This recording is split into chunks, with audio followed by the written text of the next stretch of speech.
전능하사 천지를 만드신 하나님 아버지를 내가 믿사오며 그 외아들 우리 주 예수 그리스도를 믿사오니 이는 성령으로 잉태하사 동정녀 마리아에게 나시고 본디오 빌라도에게 고난을 받으사 십자가에 못 박혀 죽으시고 장사한 지 사흘 만에 죽은 자 가운데서 다시 살아나시며 하늘에 오르사 전능하신 하나님 우편에 앉아 계시다가 저리로서 산자와 죽은 자를 심판하러 오시리라.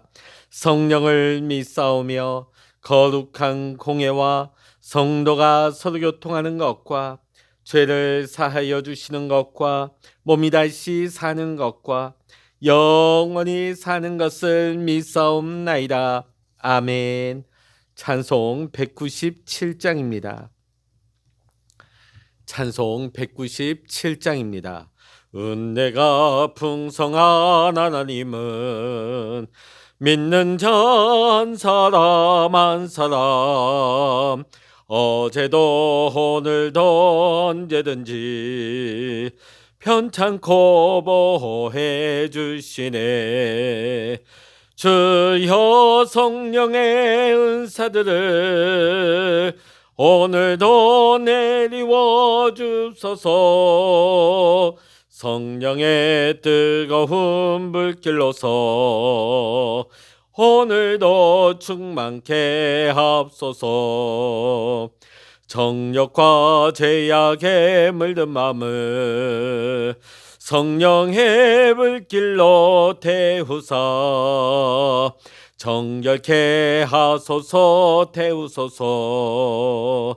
깨끗게 하여 주옵소서. 주여 성령의 은사들을 오늘도 내리워 주소서. 성령의 뜨거운 불길로서 오늘도 충만케 하옵소서. 이 생의 제물로 돌아가신 어린 양 우리 주 예수여 구속의 은혜를 내리시사 오늘도 구원해 줍소서. 주여 성령의 은사들을 오늘도 내리워 줍소서. 성령의 뜨거운 불길로서 오늘도 충만케 하옵소서. 주님의 깊으신 은혜만을 세상에 널리 전하리니 하늘의 능력과 권세로서 오늘도 입혀 주옵소서. 주여 성령의 은사들을 오늘도 내리워 줍소서. 성령의 뜨거운 불길로서 오늘도 충만케 하옵소서. 아멘. 이 시간 우리에게 주시는 하나님의 말씀 신약 성서 고린도전서 14장 20절로부터 40절까지입니다. 신약 성서 281면 고린도전서 14장 20절로부터 40절까지입니다. 우리 같이 읽겠습니다. 형제들아 지혜는 아이가 되지 말고 악에는 어린아이가 되라. 지혜는 장성한 사람이 되라. 율법에 기록된 바 주께서 이르시되 내가 다른 방언을 말하는 자와 다른 입술로 이 백성에게 말할지라도 그들이 여전히 듣지 아니라 하였으니 그러므로 방언은 믿는 자들을 위하지 아니하고 믿지 아니한 자들을 위하는 표적이나 예언은 믿지 아니하는 자들을 위하지 않고 믿는 자들을 위함이니라. 그러므로 온 교회가 함께 모여 다 방언으로 말하면 알지 못하는 자들이나 믿지 아니하는 자들이 들어와서 너희를 미쳤다 하지 아니하겠느냐. 그러나 다 예언을 하면 믿지 아니하는 자들이나 알지 못하는 자들이 들어와서 모든 사람에게 책망을 들으며 모든 사람에게 판단을 받고 그 마음에 숨은 일들이 드러나게 되므로 엎드려 하나님께 경배하며 하나님이 참으로 너희 가운데 계신다 전파하리라. 그런즉 형제들아 어찌할까? 너희가 모든 일 모일 때에 각각 찬송시도 있으며 가르치는 말씀도 있으며 계시도 있으며 방언도 있으며 통역함도 있나니 모든 것을 덕을 세우기 위하여 하라. 만일 누가 방언으로 말하거든 두 사람이나 많아야 세 사람이 차례를 따라 하고 한 사람이 통역할 것이요. 만일 통역하는 자가 없으면 교회에서는 잠잠하고 자기와 하나님께 말할 것이요.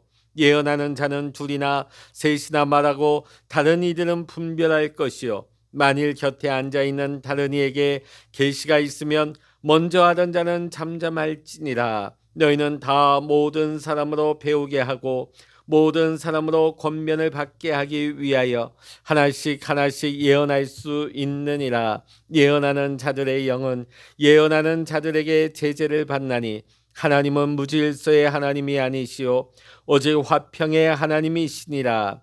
모든 성도가 교회에서 함과 같이 여자는 교회에서 잠잠하라. 그들에게는 말하는 것을 허락함이 없나니 율법에 이른 것 같이 오직 복종할 것이요. 만일 무엇을 배우려거든 집에서 자기 남편에게 물을지니 여자가 교회에서 말하는 것은 부끄러운 것이라. 하나님의 말씀이 너희로부터 난 것이냐 또는 너희에게만 임한 것이냐. 만일 누구든지 자기를 선지자나 혹은 신령한 자로 생각하거든 내가 너에게 편지하는 이 글이 주의 명령인 줄 알라. 만일 누구든지 알지 못하면 그는 알지 못한 자니라. 그런즉 내 형제들아 예언하기를 사모하며 방언하기를 금하지 말라. 모든 것을 품위 있게 하고 질서 있게 하라. 아멘. 할렐루야. 오늘 이 아침에도 함께 기도하시는 우리 사랑하는 모든 믿음의 성도님들과 또한 여러분의 가정과 여러분의 기도의 제목 위에 오늘도 하나님의 크신 은혜와 평강의 축복이 또 기도 응답의 축복이 함께 하시기를 이 시간 주의 이름으로 간절히 축원합니다. 주님을 믿는 사람이라면 누구나 성령의 은사를 사모해야 합니다. 그런데 성령님께서는 우리가 원하시는 대로 주시는 것이 아니라 성령님의 뜻대로 각 사람에게 적합한 은사를 하나님께서 선물로 주시는 것입니다. 주께서 우리에게 은사를 선물로 주시는 목적이 무엇입니까? 그것은 은사를 받는 그 개인의 유익을 위해서이기도 하고 그와 함께하는 사람, 특히 믿음의 공동체의 유익을 위해서 하나님께서 각양 은사를 우리에게 선물로 주시는 것입니다. 이와 같이 성령님은 당시 고린도 교인들에게 다양한 은사를 주셨습니다. 그런데 고린도 교회는 정작 은사를 받은 교인들로 인해서 교회 안에 분란이 일어났습니다. 바울이 어제 우리가 말씀을 살펴보고 있는 14장 전체에서 방언과 예언에 대해서 언급하고 있다 하는 것은 당시 그만큼 방언과 예언으로 인한 교회 안의 문제가 심각했음을 알 수가 있습니다. 여러분, 방언이 무엇입니까? 성령님이 주신 외적인 은사 중에 대표적인 은사라 할 수 있습니다. 여러분, 방언에는 크게 두 가지로 나뉘어질 수가 있습니다. 첫 번째는 이 세상 사람들이 사용하는 언어로서 받는 방언이 있습니다. 오순절날 성령이 임할 때에 제자들에게 성령이 방언으로 역사하셨습니다. 자, 그런데 각지에서 온 디아스포라 유대인들이 들어보니까 각기 자기 지방의 언어를 말하기 시작하는 거예요. 누가 그 말을 한 번도 배워본 적이 없는 그 지역에 가본 적도 없는 예수님의 12 제자들이 지금 자신들의 모국어를 방언으로 말하고 있는 것입니다. 그러니까 첫 번째 유형은 이 세상 사람들이 알아들을 수 있는 세상의 언어로 말하는 방언이 있습니다. 두 번째는 이 세상 사람들이 전혀 알아듣거나 이해할 수 없는 천사의 말입니다. 자, 우리가 일반적으로 방언하면 우리가 생각하는 유형이 바로 여기에 해당될 것입니다. 이 경우에는 방언을 하는 그 당사자도 그 방언의 의미를 모르고 하는 것입니다. 자, 그런데 이 방언의 유익이 무엇일까요?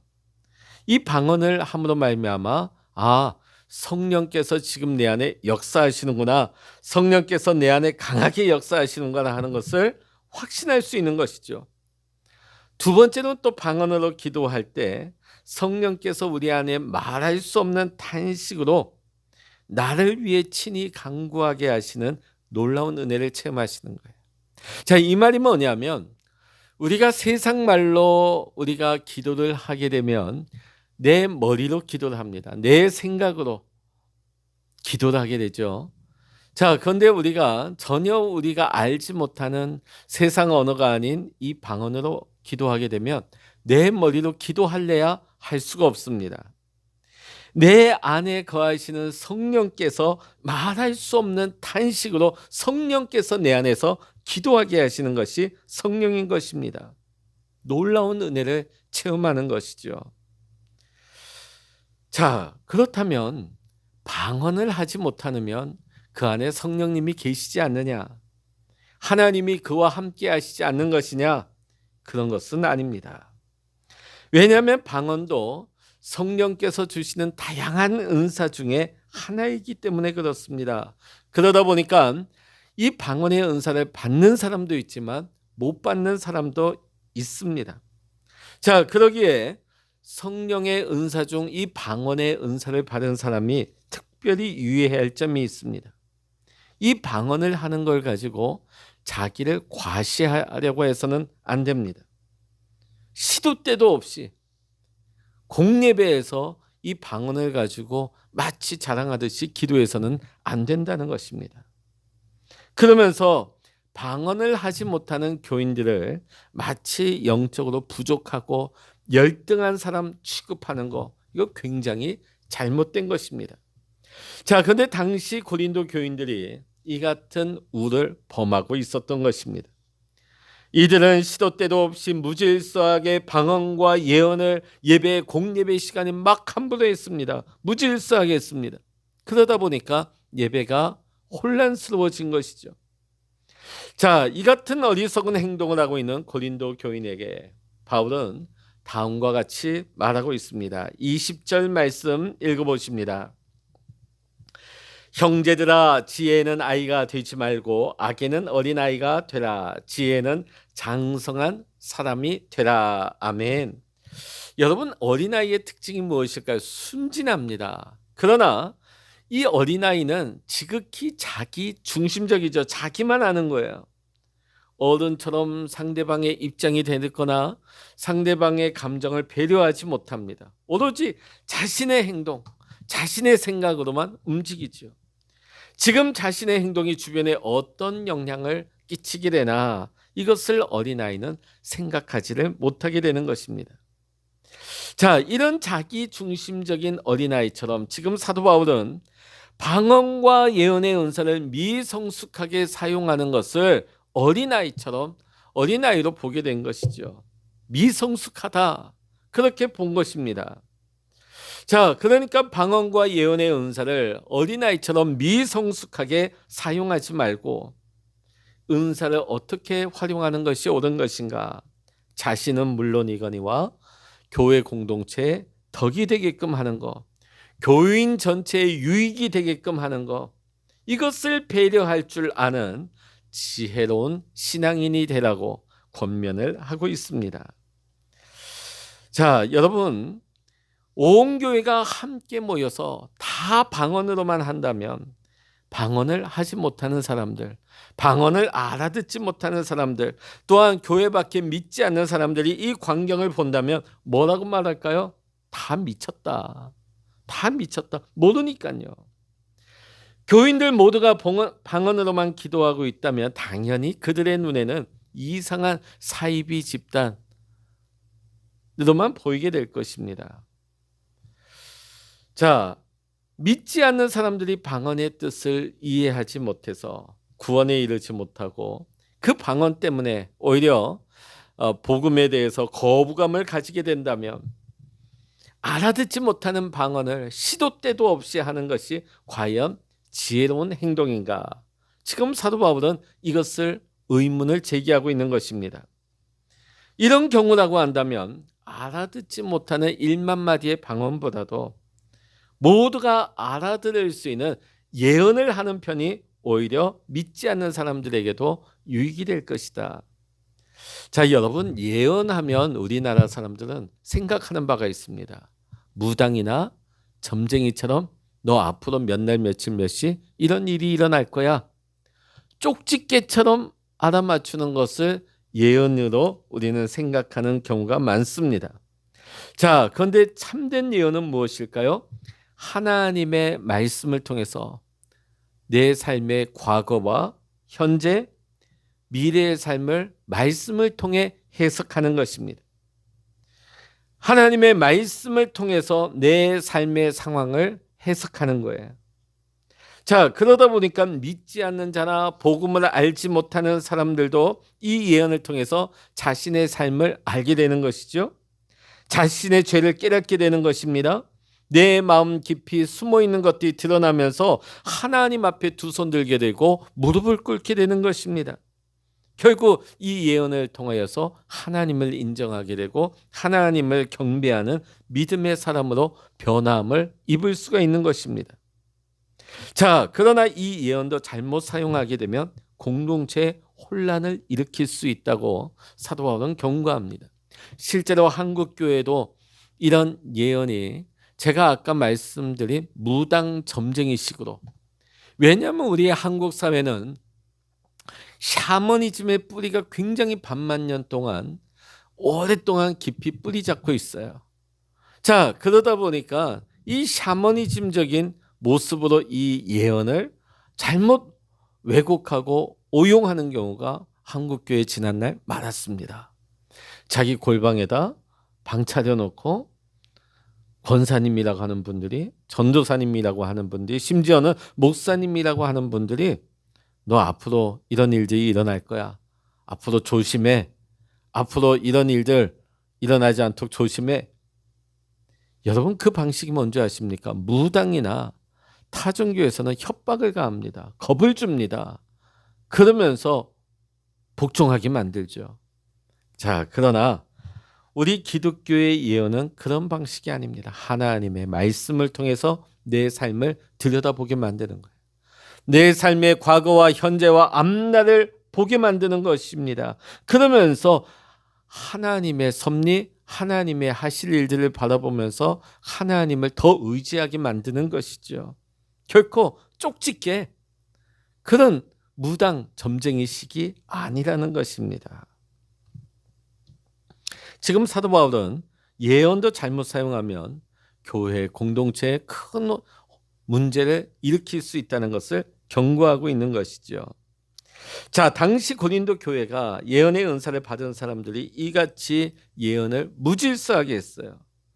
자, 심지어는 교회 중에 예언을 하는 사람들이 많다 보니까 이것도 순서에 따라서 해야 되는데 막 중구난방으로 이곳 저곳에서 내가 예언을 받았는데 당신이 이렇고 저렇고, 또 저쪽에서 이쪽 말이 끝나기 전에 내가 받았는데 이게 이렇고 저렇고. 예배 시간이 어떻겠습니까? 얼마나 혼란스럽고 얼마나 시끄럽겠습니까?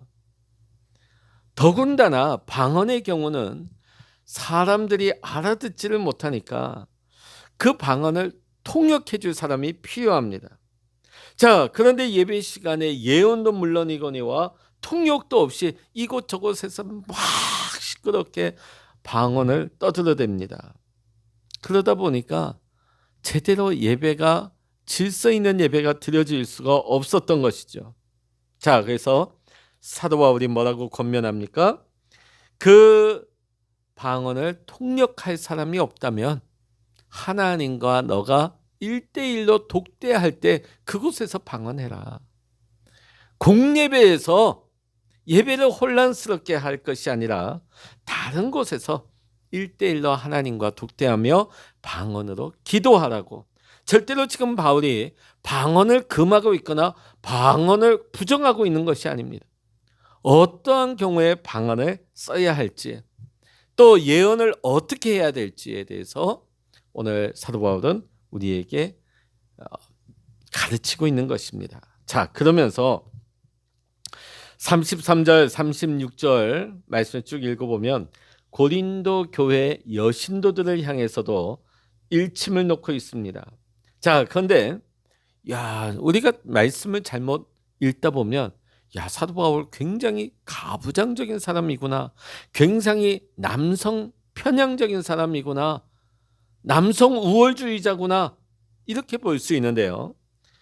오늘의 관점으로 볼 것이 아니라 당시 사도 바울이 살던 그 시대의 규범에 맞추어서 이 말씀을 보아야 하는 것입니다. 자, 당시 초대교회 시대에 그 사회는 어떻습니까? 남성 중심의 문화였습니다. 그러다 보니까 남녀 차별이 심했죠. 이것은 우리나라도 마찬가지였습니다. 자, 그러다 보니까 여성이 사회적 위치에서 여성이 나서서 말을 한다거나 그가 뭔가를 주장한다는 것은 그 당시에 상상조차 할 수가 없는 것입니다. 자, 그런데 성경을 보면 예수님의 족보에 여성들이 들어오지 않습니까? 부활의 증인으로 여성들이 전면에 나오고 있습니다.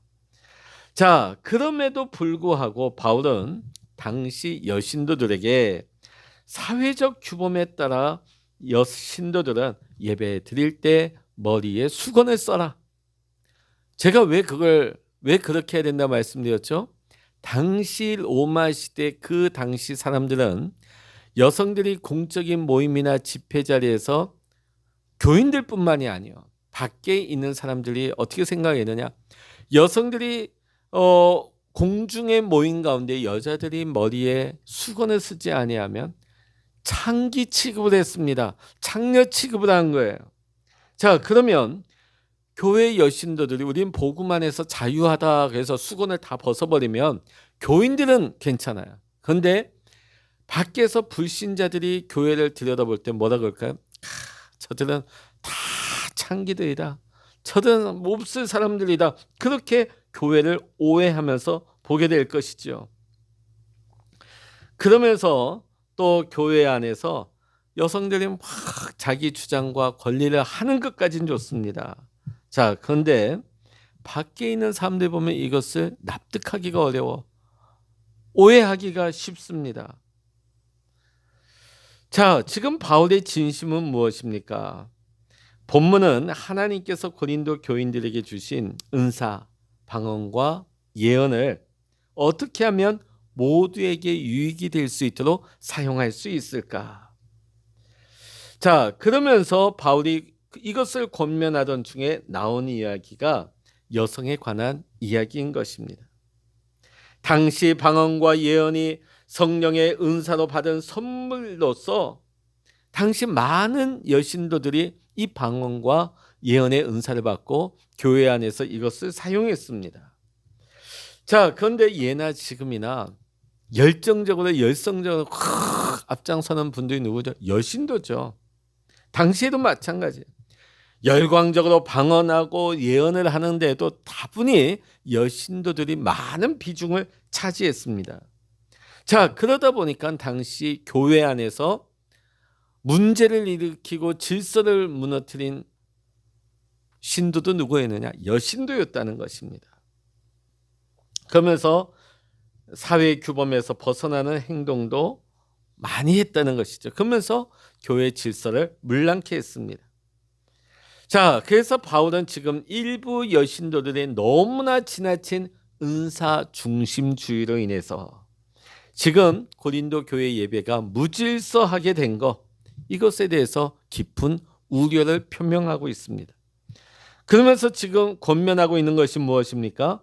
교회의 권위를 존중하고 영적 지도자의 권위를 존중하고 교회의 권위, 지도자의 권위 그 질서 안에 복종하면서 그 안에서 방언하고 예언하라고 가르치고 있는 것입니다. 자, 그러니까 하나님이 우리에게 주신 성령의 은사, 방언과 예언, 나의 유익은 물론이거니와 믿음의 공동체, 교회 공동체를 위해서 유익하게 그 은사를 사용할 것을 권면하고 있는 것입니다. 사랑하는 성도 여러분, 오늘 우리의 시대가 어떻습니까? 거짓이 난무하고 진리를 왜곡시키는 혼돈의 시대를 우리는 살아가고 있습니다. 그 어느 때보다도 우리는 하나님의 말씀으로서 우리의 과거와 현재와 또한 우리의 미래의 삶을 기준을 바로 세우고 우리의 삶을 들여다보고 해석해야 할 것입니다. 그러기 위해서는 우리가 성령의 각양 은사를 사모하고 받아야 될 줄로 믿습니다. 말씀대로 살기 위해서 내 의지와 노력으로만 되지 않습니다. 내가 힘쓴다고만 되는 것이 아니에요. 오늘 우리가 이 죄악 세상 가운데서 무질서와 혼돈 가운데서 우리가 믿음에서 흔들리지 아니하고 믿음을 지키며 말씀대로 살기 위해서는 성령의 은사를 사모하고 받아야 될 줄로 믿습니다. 오늘 여러분, 저는 이 고린도전서 14장의 말씀을 통해서 은사 잘못 받으면 큰일 나는구나, 은사 받지 말아야지, 위험한 거구나, 그런 말씀이 아니에요. 그렇게 받아들이면 곤란합니다. 하나님, 이 혼란스럽고 무질서한 죄악된 이 시대를 우리가 믿음으로 살기를 원합니다. 앞으로 수많은 환난과 핍박이 온다 할지라도 오늘 우리가 믿음으로 이 시대를 돌파하기 위해서는 우리 안에 성령의 은사를 주시옵소서. 전 그래서 우리 성도님들 가운데 방언의 은사를 사모하고 예언의 은사를 특별히 사모하셔서 그 은사를 받기를 원합니다. 그리고 하나님께서 그 은사를 우리에게 허락하여 주실 때 그 방언을 통해서는 하나님과 1:1의 관계를 더 풍성하고 깊게 열어가는 거예요. 그리고 예언을 통해서는 교회에 덕을 끼치고 유익을 가져오며 타인을 더 하나님께로 이끌 수 있는 좋은 촉매 역할을 감당할 수 있는 것이 예언의 은사라는 것입니다. 정그래서 우리 믿음의 성도님들이 사모하시기 바랍니다. 기도하시기 바랍니다. 하나님, 방언의 문을 열어 주시옵소서. 또 내게 예언의 영을 부어 주시어서 하나님, 우리가 이 마지막 시대 진리 가운데 진리에서 떨어지지 아니하게 하시고 우리가 하나님으로부터 떨어지는 자가 되지 말게 하시고 하나님의 말씀을 붙들고 진리 안에 거하며 하나님 주시는 각양 은사를 통하여서 우리가 믿음의 길, 생명의 길, 진리의 길을 올바르게 걸어가게 하여 주시옵소서. 은혜를 사모하고 은사를 사모하고 또 하나님 주신 그 은사를 귀하게 또 올바르게 자신의 유익과 교회의 공동체의 유익을 위해서 사용할 수 있는 우리 믿음의 성도님들 다 되시기를 이 시간 주의 이름으로 간절히 축원합니다. 기도하시겠습니다. 할렐루야. 하나님 아버지, 우리가 이 죄악된 세상, 무질서와 혼돈, 흑암의 시대를 살아가고 있습니다. 거짓이 판을 치는 시대를 살아가고 있습니다. 내 힘과 의지와 노력만으로는 감당하기가 어렵습니다.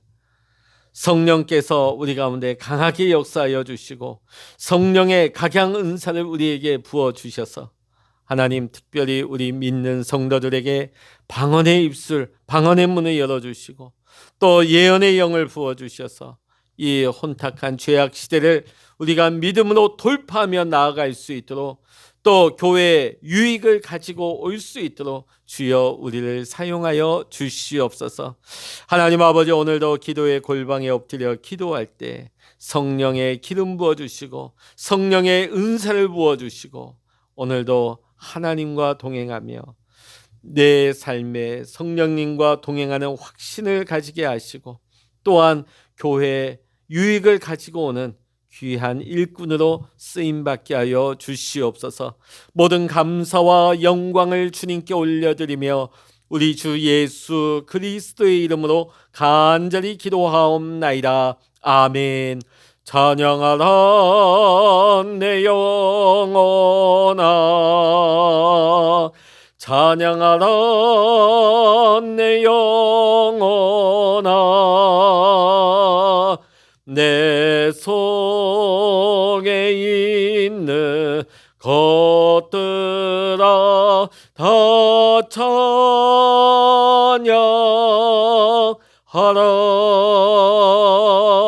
기도하라 내 영혼아, 기도하라 내 영혼아, 내 속에 있는 것들아 다 기도하라. 주여 일창으로 합심하여 기도하십니다. 주여